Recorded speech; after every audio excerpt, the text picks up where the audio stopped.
Hey guys, James here, and welcome back to my channel. If you're new here, this channel is all about sharing my lifelong love of cars with you guys. Today, I'm super excited because we're in a car that's way above my pay grade. This is the Aston Martin DB11 V12 twin turbo. And today, we're gonna go over every detail about this infotainment system that Aston Martin got from Mercedes. Just kidding, guys. Obviously, I'm not crazy. This video is gonna be all about the driving experience and what it's like to be shuttled along in this sumptuous interior. Is the DB11 the ultimate 2+2 Grand Touring coupe? Well, that's what we're gonna find out today. Setting off in the DB11, first thing to notice, obviously, is that this engine is absolutely bonkers. Well, there goes my iPad, and we just set off traction control. This 5.2-liter V12 twin turbo puts out 600 horsepower and over 500 pound-feet of torque. And the turbo lag is basically non-existent. I mean, it revs up so fast and starts pulling so hard and so quickly that it does not feel like a turbo engine. Now, this is a 2018 model, so the new ones are pushing out even more power. They're up to 630 horsepower. Let's punch it. Oh my God. It's kind of terrifying, actually. When the owner of this Aston handed off this car to me, he said, "Have you driven an Aston before?" And I said, "No." He said, "Well, be careful." And I was thinking in my head, yeah, I got my Camaro. I used to have a 911. Like, how hard can it be? I was absolutely not prepared for how crazy this car is.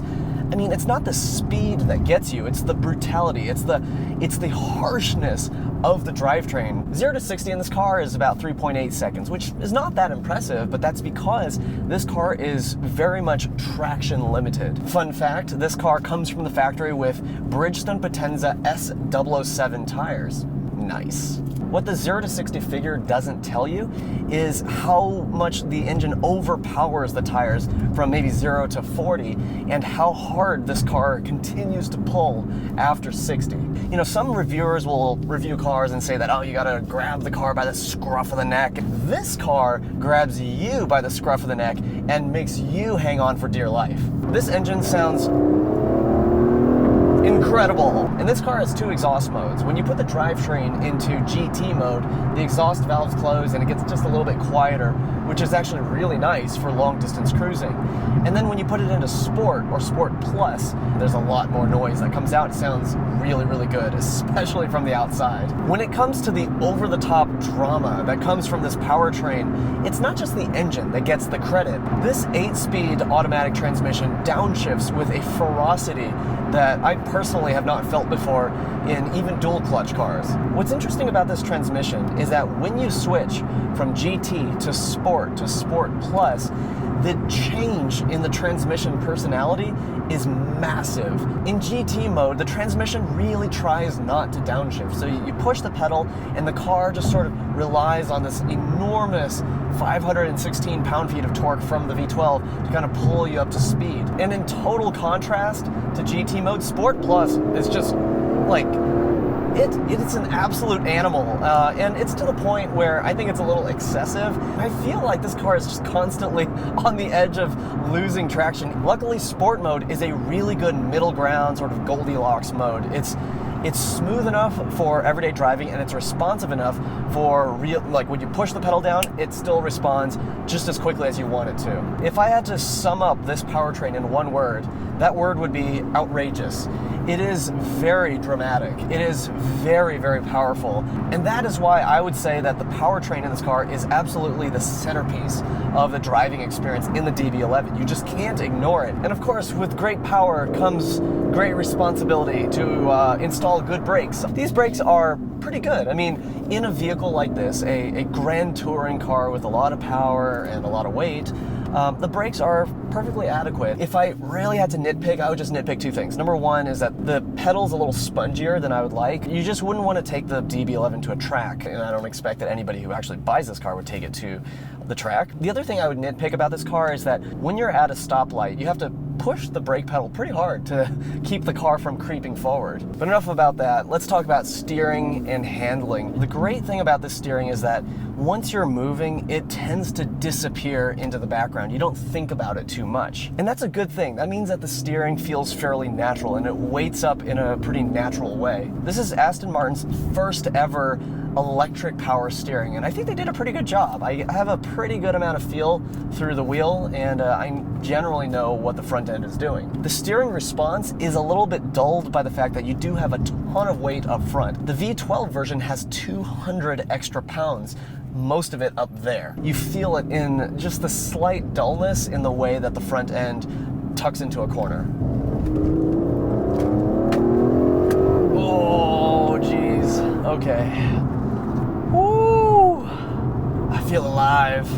Handling is where the DB11 falls apart just a little bit. It feels like there's just too much mass that's moving around in a fairly uncontrolled way. The DB11 does have 3 damper modes. GT is supposed to be the most comfortable, the softest mode. It is the softest mode, but it's not the most comfortable. The reason is that in GT mode, the DB11 is hopelessly underdamped, and the car just doesn't stop moving, which actually detracts from the comfort and control. I think sport mode is actually the best balance because you gain a ton more control with very little increase in, discomfort over small pavement bumps. But even in sport and sport plus mode, there's this certain waywardness in the chassis, that a little looseness that doesn't quite go away. The way the DB11 loses a bit of its composure when you throw it into really tight or high-speed corners reminds you that this is not a sports car, and it wasn't meant to be either. It is a GT car. With that perspective in mind, I'm a lot more forgiving about the way the DB11 handles. The DB11 is also a bit of a mixed bag when it comes to noise and vibration. There are a couple of areas in this cabin that are buzzy and a little bit rattly over certain pavement.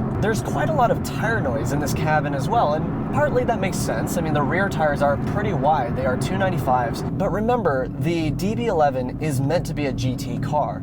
And what that means is that you should be able to drive 5, 6, 7, 10 hours in a single day without feeling fatigued at the end. And you should be able to drive with a passenger and be able to converse with them on the highway at high speed without having to raise your voice. I think the DB11 should have been a little bit quieter than it actually is.